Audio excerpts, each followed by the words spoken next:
আজকে আমাদের কাজের সাইডে আমাদের কন্ট্রাক্টর লাইন থেকে 3টে বাংলাদেশি লোক এসেছে।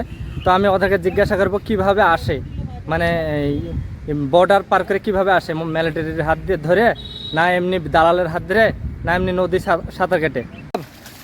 ও ভাই সাহেব, ভাই সাহেব, ভাই সাহেব, এদিকে তাকান, এদিকে তাকান। আপনারা বাংলাদেশ থেকে কীভাবে এসেছেন? নদী পার করে? বাহ, বলেন না মিলিটারির হাত দিয়ে? কত টাকা লাগেছে বলেন? বলেন, ভয় নাই, টেনশন নাই, কেউ ধরবে না এখানে। হ্যাঁ বলেন, ভয় নাই গো। হ্যাঁ ভাই বলেন, আপনি বলেন।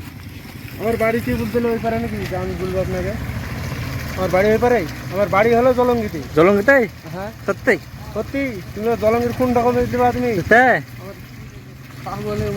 না জলঙ্গি হলে তো আপনার কোনো ব্যাপার না, আপনার ভয় করার তো দরকার নাই।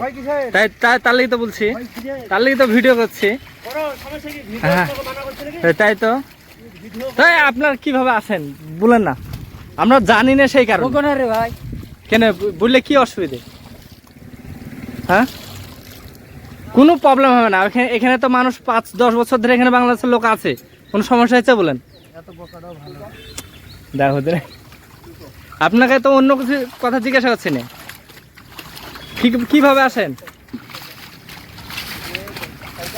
বন্ধুরা বলছে না।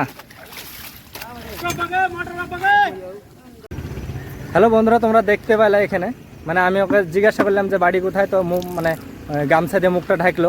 আর একটা মানুষকে জিজ্ঞাসা করলাম, তো ও বললো যে জলঙ্গি বাড়ি।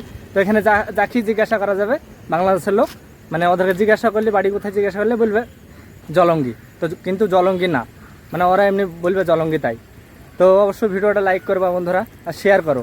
এখানে মানুষ জানতে পারে যে এখানে বাংলাদেশের লোক আছে, আর যেখানে যাওয়া যাবে সেখানেই বাংলাদেশের লোক আসবে, একদম গ্যারেন্টি, কনফার্ম। তো অবশ্যই ভিডিওটা শেয়ার করবা, অনুরোধ করছি, তোমাদের হাত ধরছি। এখানে বাংলাদেশের লোকের লেগে আমাদের কাজ হয় না, বিশ্বাস করো।